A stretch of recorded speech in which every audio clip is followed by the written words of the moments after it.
Hello everybody. आज हम लोग इंग्लिश का ये 12th का इंग्लिश का क्वेश्चन पेपर है 2024 का।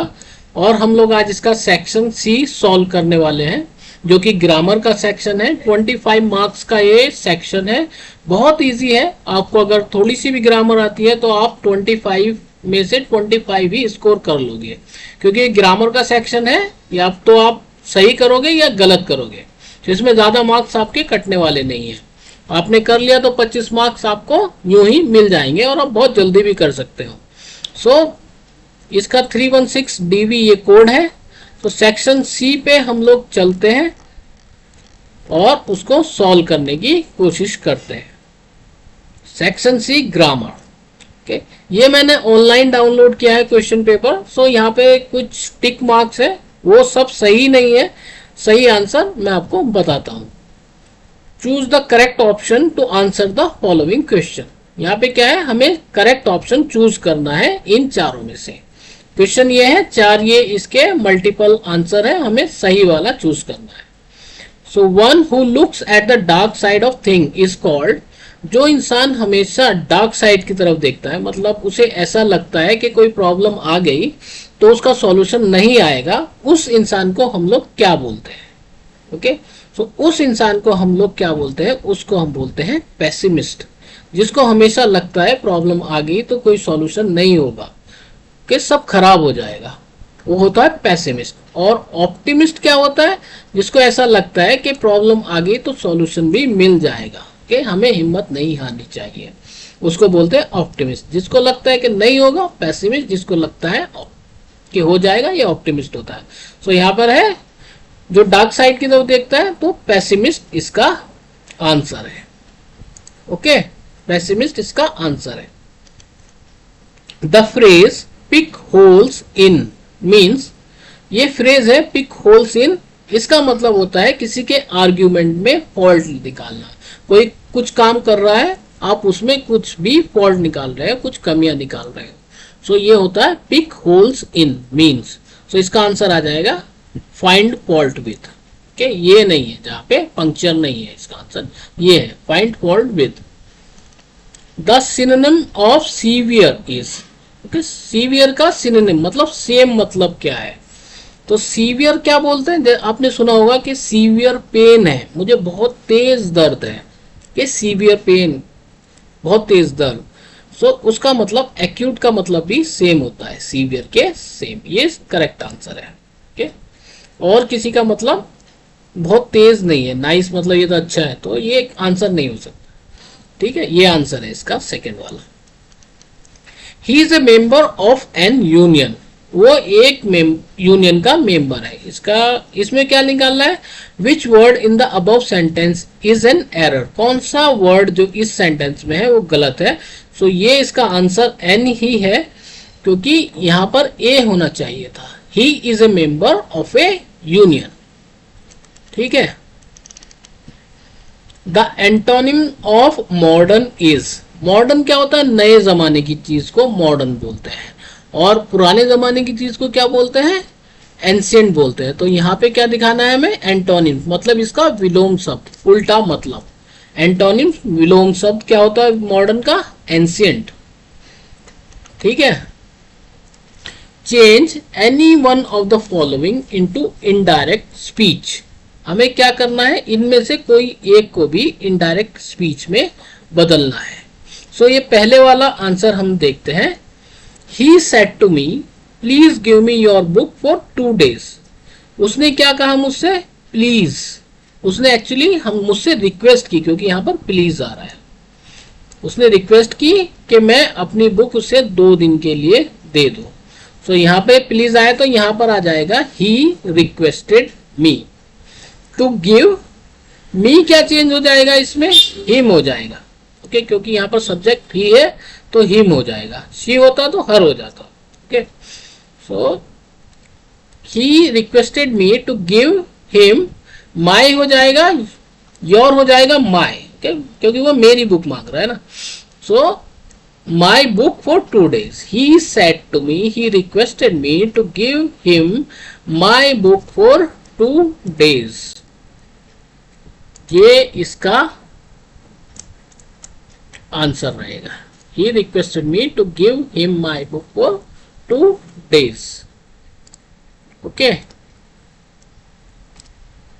सेम है वैसे, एक ही करना है। ये भी देख लो कैसे कर देंगे हम लोग। They asked us, they said to us why are you not playing. उन्होंने क्या कहा? दे आस्क्ड अस, तुम क्यों नहीं खेल रहे हो। Why were you not playing. Okay, उसने मुझसे कहा, they asked us why were we not playing. You हो जाएगा वी, बिकॉज यहां पर अस की वजह से ये यू क्या हो जाएगा? वी हो जाएगा। किससे पूछा उन्होंने? हमसे पूछा। Why were we not playing. Okay, you यहां पर अस की वजह से वी में चेंज हो जाएगा। ठीक है, ये सेंटेंस ऐसा बनेगा। They asked us why were we not playing. और combine any one of the following as directed. जैसा लिखा गया है यहां पर वैसा ही करिए, ऐसे ही कंबाइन करें इसे। The sun rose, the boy went to school. क्या हुआ? जब सूरज उगा लड़के कहाँ गए? स्कूल चले गए। ओके, इनमें से भी हमें एक ही करना है, लेकिन हम लोग दोनों देख लेंगे। द सन रोज, और यहां पे लिखेंगे and the boys went to school. ये हो जाएगा सिंपल सेंटेंस। ये दो सेंटेंस को हम लोग एक में कन्वर्ट कर देंगे एंड यूज करके। ओके, क्या लिखेंगे हम यहां पर? एंड लिखेंगे। Okay, the sun rose and the boy went to school. अब ये है, ये इस सेंटेंस को, ये दो सेंटेंस है, इन्हें हमें कॉम्प्लेक्स सेंटेंस में बदलना है। कॉम्प्लेक्स सेंटेंस में हम लोग क्या यूज करते हैं? एक उसके अंदर होता है इनडायरेक्ट इंडिपेंडेंट क्लॉज, एक डिपेंडेंट क्लॉज, एक subordinate conjunction. Okay, so complex sentence में इंडिपेंडेंट क्लॉज, डिपेंडेंट क्लॉज और सबऑर्डिनेट कंजंक्शन। सो सबऑर्डिनेट कंजंक्शन कौन सा वाला यूज करेंगे हम लोग? मैंने पूरा वीडियो बनाया है, वहां पर जाकर आप चेक कर लो। यहां पर आएगा ऑल्दो, जबकि, okay, ALTHOUGH, okay, although he is poor, he is not dishonest. Although he is poor, comma, he is not dishonest. ऐसे यहां पर लिखेंगे उसको। ALTHOUGH, although he is poor, he is not dishonest.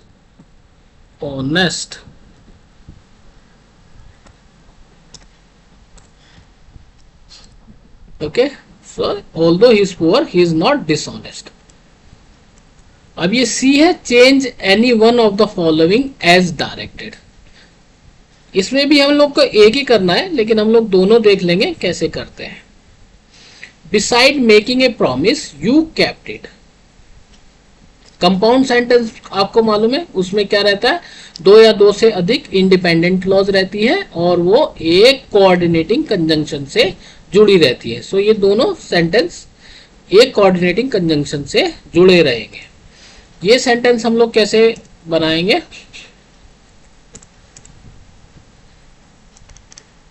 यहां पे लिखेंगे you made a promise and you kept it. Okay, so एक ये इंडिपेंडेंट क्लॉज है, दूसरा ये है, और ये इसका सबऑर्डिनेटिंग कोऑर्डिनेटिंग कंजंक्शन है। ठीक है, तो ये इसका कंपाउंड सेंटेंस हो गया। You made a promise and you kept it. ठीक है, और ये सेंटेंस है Did you not write a letter? इसका क्या करना है हम लोग को? पैसिव वॉइस बनाना है। एक ही कर सकते हैं क्योंकि 2 मार्क्स का है, लेकिन मैं दोनों करके दिखा रहा हूं कि आप कुछ भी करें यहां पर। Okay, Did you not write a letter?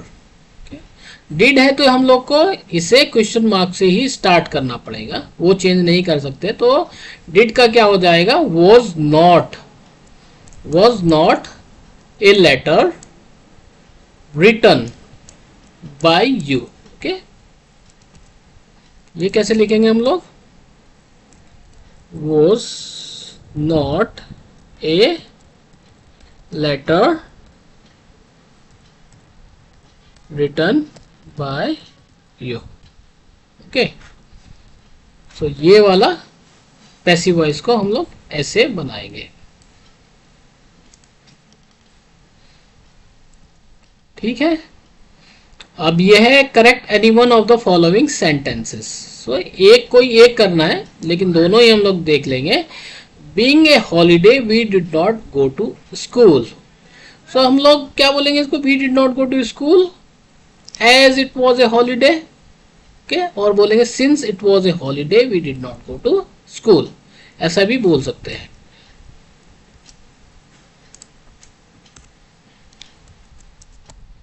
Since it was a holiday, we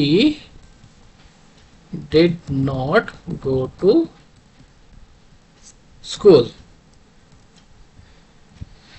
okay, so ये करेक्ट हो गया। अब ये वाला सेकंड वाला भी देख लेते हैं। If he will come I shall teach him. अगर वो आया मैं उसे पढ़ा दूंगा। ओके, सो ये क्या है, ये कंडीशनल सेंटेंस है एक्चुअली, फर्स्ट कंडीशनल है ये। सो कंडीशनल सेंटेंस हम लोग कैसे बनाते हैं, फर्स्ट कंडीशनल, उसका फॉर्मेट मैं ऑलरेडी बता चुका हूं। पहला जो सेंटेंस रहेगा वो सिंपल प्रेजेंट में रहेगा। ओके, सो ये क्या हो जाएगा, if he comes I will teach him, ऐसा ये सेंटेंस बनेगा। इफ क्या रहेगा, if he comes I will teach him. Okay, if he comes I will teach him, ये इसका करेक्ट सेंटेंस हो जाएगा, क्योंकि ये कंडीशनल सेंटेंस है, फर्स्ट कंडीशनल। अब ये आता है, use any one of the following pairs of word in your own sentence to bring out the difference in there meaning. ये जो पेयर ऑफ सेंटेंसेस वर्ड्स है, इनको हमें अपने, ये पेयर ऑफ वर्ड्स है, इनको हमें अपने सेंटेंस में यूज करना है कि इन दोनों वर्ड्स में क्या डिफरेंस है। ओके, ये एक्चुअली प्रोनाउंस सेम होते हैं, लेकिन इनका मतलब अलग अलग होता है। ये भी एक्सेस है और ये भी एक्सेस है, ये भी कैरियर है और ये भी कैरियर है। सो ये वाला एक्सेस क्या होता है, इसका मतलब होता है पहुंचना। आपको किसी एरिया के में पहुंचने की अनुमति है, तो you have the access to reach that area. Okay, so ये एक्सेस वहां पर होता है पहुंचने का। और ये वाला एक्सेस जो है, ये होता है कोई चीज तुम्हारे पास लिमिट से ज्यादा है। Okay, I have excess amount of pen with me. मेरे पास जितना लिमिट होनी चाहिए ना, उससे ज्यादा ही मेरे पास पेन है। तो ऐसा कुछ रहता है, एक्सेस जो है वो लिमिट से ज्यादा होता है। एक्सेस कहीं आपको पहुंचने की अनुमति या आपकी रीच कहीं पर भी। ओके, से इसका मैंने एक एग्जाम्पल लिख के रखा है, अभी देख लेंगे। सो ये देखते हैं क्या है इसका answer. The new employee was granted access, ये हमने यहां पर यूज किया, to the company secure database. So जो नया एम्प्लॉय था, हमने उसे जो कंपनी का सिक्योर डेटाबेस है उसकी एक्सेस हमने उसे दे दी। ओके, उसकी वो वहां पर उस डेटाबेस तक पहुंच सकता है। The store owner was forced to discard the excess inventory. यहां पर ये वाला एक्सेस यूज किया है, inventory that was taking up too much storage space. Okay, the store owner was forced to discard the excess inventory that was taking up too much storage space. So उसको जो store का owner है ना, उसको जो ज़्यादा inventory थी ना, उसके पास जो हद से ज़्यादा इन्वेंट्री हो रही थी, वो क्या किया उसने, निकाल दिया, डिस्कार्ड कर दिया, because that was taking to much storage space. वो बहुत ज़्यादा स्टोरेज ले रही थी, इसलिए उसने ज़्यादा इन्वेंट्री, समझते हैं आप लोग, आपकी कोई चीज़ें, कोई भी मतलब XYZ कोई भी चीज़ इन्वेंट्री बोलते हैं। ओके, सो उसकी शॉप ओनर की, स्टोर ओनर की जो चीज़ें थी वो बहुत ज़्यादा स्टोरेज स्पेस ले रही थी, इसलिए उसने एक्सेस चीज़ों को निकाल दिया जो चीज़ ज़रूरत नहीं थी। ठीक है, अब ये translate the following passage into English आता है। ये थोड़ा ट्रिकी है, आपको थोड़ी इंग्लिश आनी चाहिए इसको ट्रांसलेट करने के लिए। चलिए मैं हेल्प करता हूँ, आप कैसे इसको ट्रांसलेट कर सकते हैं। ठीक है, हम लोग ट्रांसलेट करेंगे, बाद में मैं आपको दिखाऊंगा। मैंने इसको लिख के भी रखा है, तो मैं आपको लिखा हुआ भी दिखा दूंगा। पहले हम लोग ऐसे ही यहाँ पर इसे समझते हैं। Translate the following passage into English. So हमें क्या करना है, ये वाला जो पैसेज है इसको इंग्लिश में ट्रांसलेट करना है। 5 मार्क्स का ये क्वेश्चन है। प्राचीन काल में, मैंने ऊपर भी बताया प्राचीन काल किसे बोलते हैं, एंशिएंट बोलते हैं प्राचीन काल को। सो इन एंशिएंट टाइम विक्रमादित्य नाम का एक राजा इस देश में राज्य करता था। ओके, विक्रमादित्य क्या नाम था, राजा का। सो क्या बोलेंगे, इन ancient time a king named Vikramaditya he ruled this country. Okay, इस राज्य में, राज्य इस देश में राज्य करता था। राज्य करना मतलब रूल्ड करना, कंट्री में। ओके, राज्य कंट्री और रूल करना, राज्य करना, रूल करना उस कंट्री को। So he ruled this country named Vikramaditya. वह बड़ा ही न्यायी राजा था। न्यायी राजा, यहां पर न्यायी क्या है, ये एडजेक्टिव है। ओके, तो यहां पे आएगा ही was a very just king. Just मतलब जस्टिस से आया है वो लोग, वो जस्टिस वाला जस्ट है। सो न्यायी राजा, he was just king, he was a very just king. आज भी लोग उसके न्याय की प्रशंसा करते हैं। Even today people praise him for his justice. Okay, उसके न्याय की प्रशंसा, न्याय मतलब जस्ट और न्यायी मतलब जस्टिस, क्योंकि यहाँ पे न्यायी जो है ये एडजेक्टिव है, न्यायी राजा, और ये न्याय यहाँ पर नाउन है। So even today people praise him for his justice. Praise माने प्रशंसा करना। सो आज भी इवन टुडे लोग, पीपल प्रशंसा करते हैं, they praised him for his justice. एक दिन कुछ लड़के एक गांव के पास एक जंगल में खेल रहे थे। वन डे, कुछ लड़के, some boys, what they were doing, they were playing, खेल रहे थे, दे वर प्लेइंग नियर ए जंगल, एक जंगल के पास, एक गांव में, near a jungle in a village. Some boys were playing, एक दिन, one day some boys were playing near a jungle in a village. वहां उन्होंने एक मिट्टी का ढेर देखा जो पत्थर से ढका था। वहां उन्होंने, देयर, दे, उन्होंने, दे देखा, दे सॉ। मिट्टी का ढेर क्यों, क्या बोलेंगे, एक मिट्टी का ढेर। They saw a mound of mud. Mud मतलब क्या होता है, मिट्टी। माउंड मतलब ढेर। A mound of mud, they saw a mound of mud. उन्होंने देखा एक मिट्टी का ढेर जो पत्थर से ढका था। Which was covered with stone. Covered मतलब ढका था, विच जो, विच था, which was covered with stones, पत्थर से। उनमें से एक लड़का उस पत्थर पर बैठ गया। उनमें से क्या बोलेंगे, फ्रॉम दैम, एक लड़का, ए बॉय, बैठ गया, सेट ऑन दैट स्टोन, उस पत्थर पर। Okay, from them a boy set on that stone, उस पत्थर पर बैठ गया। उसने अपने साथियों से कहा, he said to his friends, तुम लोग अपने मुकदमे मेरे पास लाओ। You people what do, you bring your मुकदमे।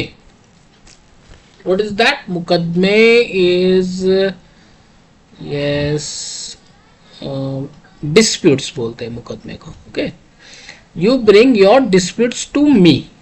आप अपने मुकदमे मेरे पास लाओ। Okay, you bring your, bring माने लाओ, मेरे पास लाओ। You bring your disputes to me, मैं न्याय करूंगा। न्याय का क्या बोला मैंने? Justice, I will do justice. So you, he said to his friends, you bring your disputes to me, I will do justice. So ये है। अब देखते हैं, यहां पर मैंने इसको बना के भी रखा है कहीं पर, तो आप देख लो और इसको। So in ancient time a king named Vikramaditya ruled this country. He was a great or just king, just मतलब न्यायी राजा। Even today people praise him for his justice. आज भी लोग उसके जस्टिस की प्रशंसा करते हैं। One day some boys were playing in a jungle near a village. Okay?